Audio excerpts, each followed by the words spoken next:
Hello everyone. तो इस समय जब मैं वीडियोस के कमेंट सेक्शन चेक कर रहा हूँ तो मुझे पर्टिकुलर टाइप के कमेंट्स देखने को मिल रहे हैं, खासकर उन लोगों से जिन्हें आईसीआर टेक्नीशियन पोस्ट के बारे में भी नया नया पता चला है। और बहुत लोगों के और भी मैं कमेंट्स देख रहा हूँ कि सर आपने प्रिपरेशन तो चालू करवा दी सारे सब्जेक्ट्स की, लेकिन आप ये तो बताइए कि इसमें काम क्या करना होगा इस पोस्ट के बारे में, क्योंकि इसके रिगार्डिंग हमें कहीं पे भी अवेलेबल नहीं है कि इसमें काम क्या करना होगा, पोस्टिंग कहाँ पे मिलेगी, क्या हम जो अन्य एग्ज़ाम की यानी कि हम अगर आगे फर्दर प्रिपरेशन करना चाहते हैं एसएससी यूपीएससी की, तो क्या इस पोस्ट में रहते हुए हम क्या प्रिपरेशन कर पाएंगे।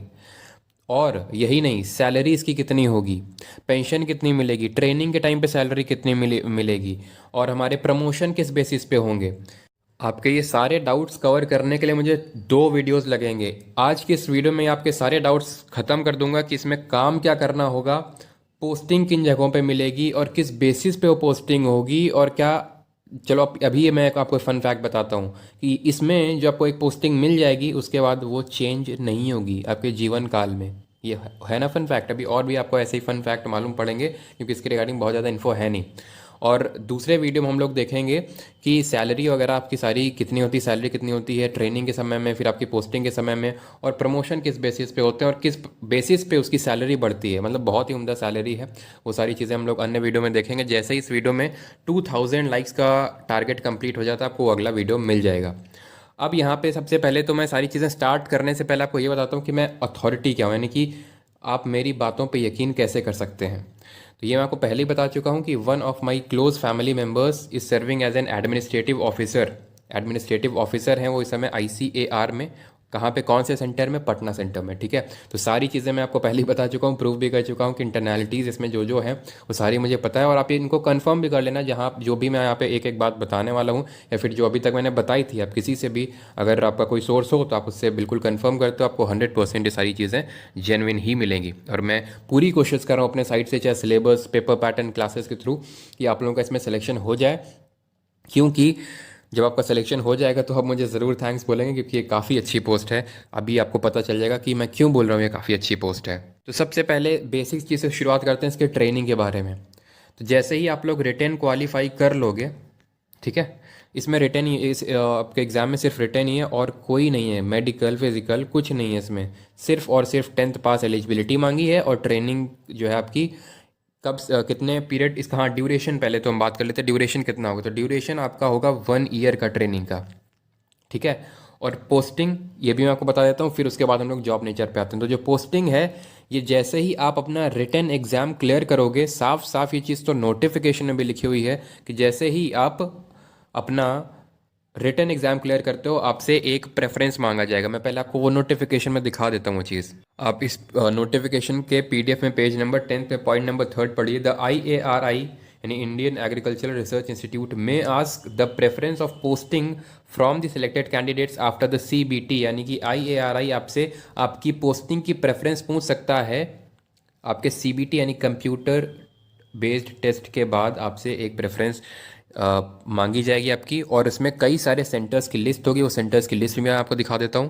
तो ये पूरी लिस्ट है। सबसे ज़्यादा जो वैकेंसीज़ हैं वो ICR इज़ात नगर है। ये इज़ात नगर कहाँ पड़ता है? बरेली में। सबसे ज़्यादा उसमें आप देख सकते हो कि कौन से सेंटर में ऑल 64 टोटल सेंटर्स हैं, और उसमें जितनी वैकेंसीज़ हैं जिस सेंटर में सारी चीज़ें दी हुई हैं।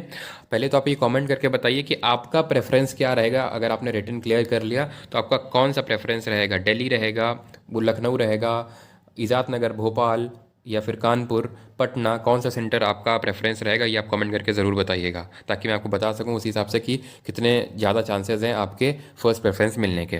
तो ड्यूरेशन मैंने आपको बताया पहले तो 1 ईयर का होता है, और ये मैं आपको पहले ही बता चुका हूँ कि 1 ईयर में कुछ बेसिक से टेस्ट होते हैं, ये हर जॉब में होते हैं। ठीक है, आपको वो क्लियर करने होते हैं ताकि आपको पहली पोस्टिंग जो है दी जा सके। अगर आप मान लो कि बाई चांस ट्रेनिंग पीरियड नहीं क्लियर कर पाते हो तो उसमें आपको फिर से 6 महीने का ड्यूरेशन एक्स्ट्रा दिया जाएगा, और उसमें आपको क्लियर करके फिर अपना जो है फर्स्ट पोस्टिंग लेना होगा।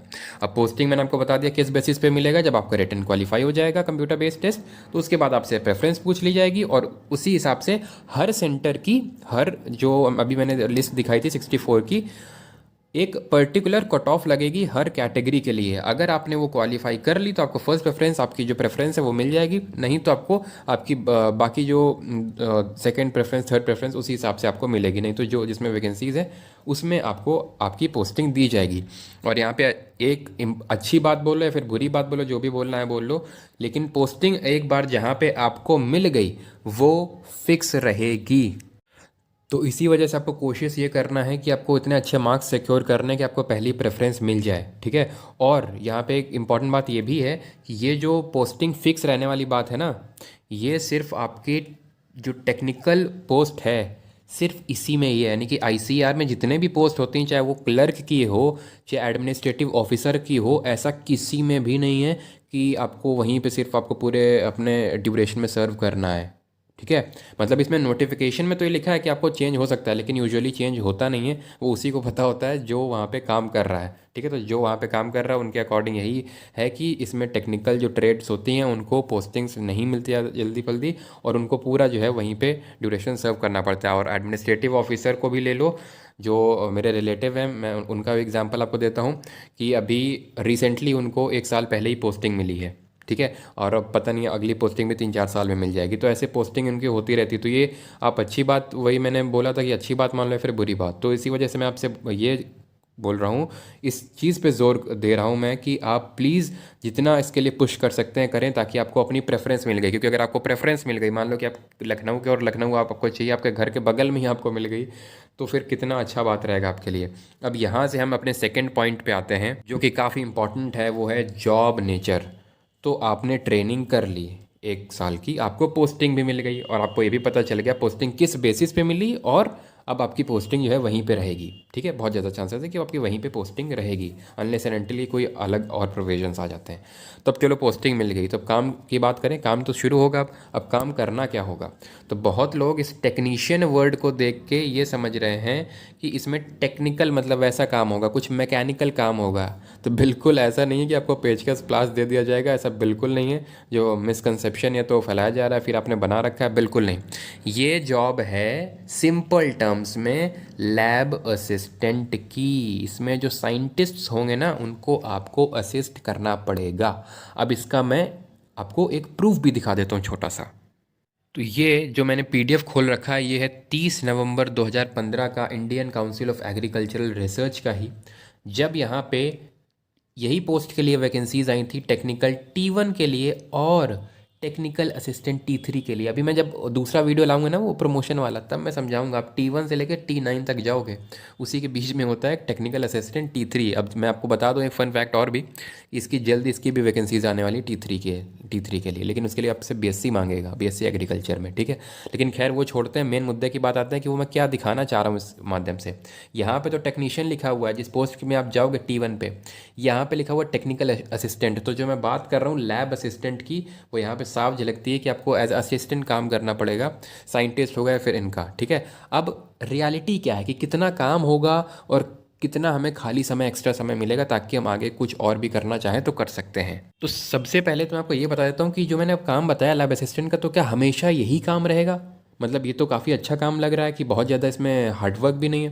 तो बिल्कुल सही बात है, बिल्कुल हार्डवर्क नहीं है। क्या बॉयज़ और गर्ल्स के लिए क्या सेम वर्क है या फिर अलग अलग है? क्योंकि मैंने यहाँ पे अलग अलग लिख रखा है, तो अलग कुछ नहीं है, मैं आपको बताता हूँ। इसमें मेनली 2 काम रहते हैं, एक तो लैब असिस्टेंट और थोड़ा सा फील्ड वर्क रहता है। कभी कभी एज अ ट्रेनी हो सकता है आपको दे दिया जाए, लेकिन बहुत ही कम रहता है। ये जो फील्ड वर्क होता है ना बहुत ही कम रहता है, और रहता भी है तो सिर्फ और सिर्फ बॉयज़ के लिए रहता है, गर्ल्स को कभी फील्ड वर्क के लिए नहीं भेजा जाता है।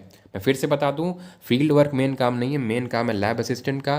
कभी कभी हो सकता है भेजा जाए, जैसे कि आप किस में जा रहे हो, इंडियन एग्रीकल्चर फील्ड में जा रहे हो, तो उसमें हो सकता है डेटा कलेक्ट करने को या फिर ऐसा कुछ के लिए आपको भेजा जा सकता है, लेकिन वो भी बॉयज़ को, और वो भी सिर्फ कभी बहुत ही रेयर, और गर्ल्स को तो वो भी नहीं। तो अब यहाँ पे एक्चुअल काम और एक्स्ट्रा टाइम के बारे में बात कर लेते हैं। तो ये जो मैंने काम बताया ना लैब असिस्टेंट का, बहुत ज़्यादा होता ही नहीं है।